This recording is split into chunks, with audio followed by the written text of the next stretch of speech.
इच्छा, आशा, अपेक्षा, आकांक्षा, यही सब मानव समाज के चालक होते नहीं।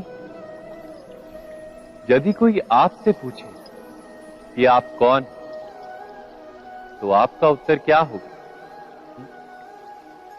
विचार कीजिए।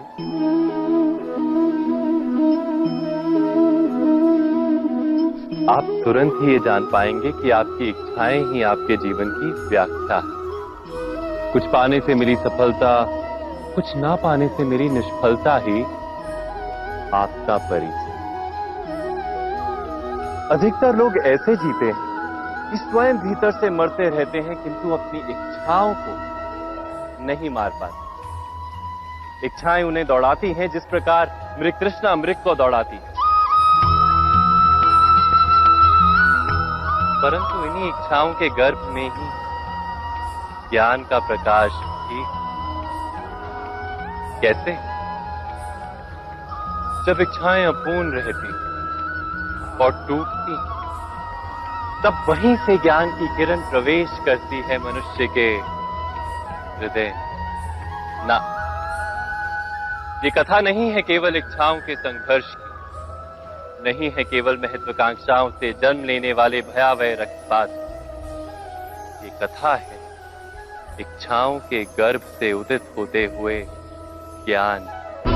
मैं वासुदेव कृष्ण आप सभी को निमंत्रण देता हूं इस यात्रा पे चलने का, जो जीवन का मर्म सिखाएगी, मनुष्य का धर्म सिखाएगी, कीचड़ से उठकर कमल बनने का कर्म सिखाएगी।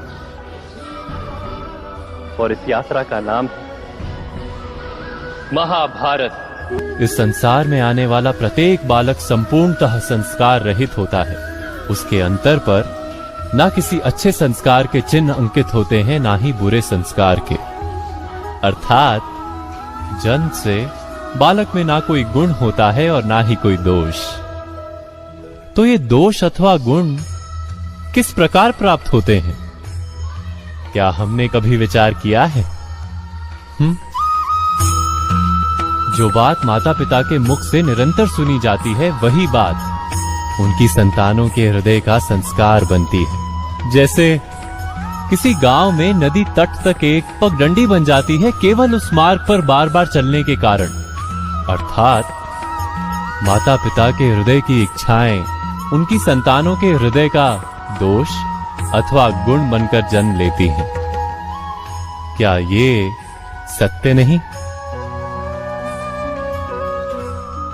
पर फिर भी जब उनकी संतानों में कोई दोष दिखाई देता है, तो माता पिता आश्चर्य और दुख से भर जाते हैं। माता पिता का हृदय ये प्रश्न करता है कि उनकी संतानों में ये कुसंस्कार आए कहां से। सत्य तो यही है कि माता पिता अपनी संतानों को अनजाने में ही कुसंस्कार के बीज दे देते हैं, जो उनके संतानों की हृदय भूमि पर कुसंस्कार का वृक्ष बनकर उगता है। अर्थात अपनी संतानों को सुसंस्कारी और धर्ममय बनाने की आशा रखने वाले प्रत्येक माता पिता को प्रथम अपने हृदय की इच्छाओं पर अंकुश रखना क्या अनिवार्य नहीं? इसी कारणवश सदा ही अपने संतानों के भविष्य का मार्ग स्वयं निश्चित करने का प्रयत्न करते रहते हैं।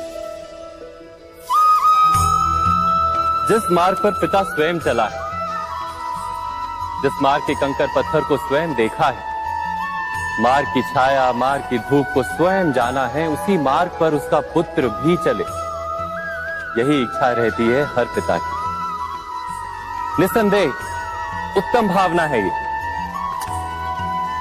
किंतु 3 प्रश्नों के ऊपर विचार करना हम भूल ही जाते हैं। कौन से प्रश्न? प्रथम प्रश्न, क्या समय के साथ प्रत्येक मार्ग बदल नहीं जाते? क्या समय सदा ही नई चुनौतियों को लेकर नहीं आता? तो फिर बीते हुए समय के अनुभव नई पीढ़ी को किस प्रकार लाभ दे सकते हैं?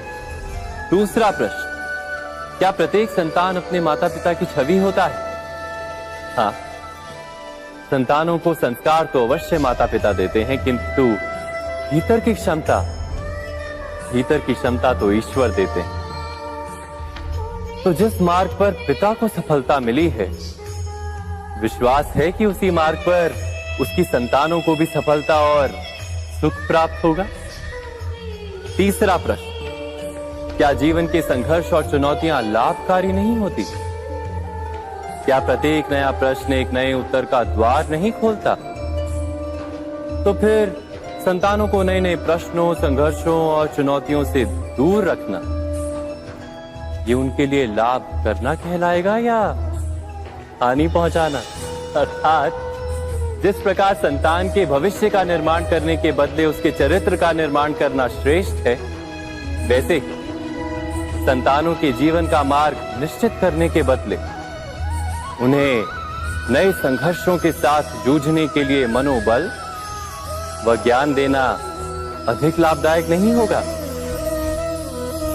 स्वयं विचार कीजिए।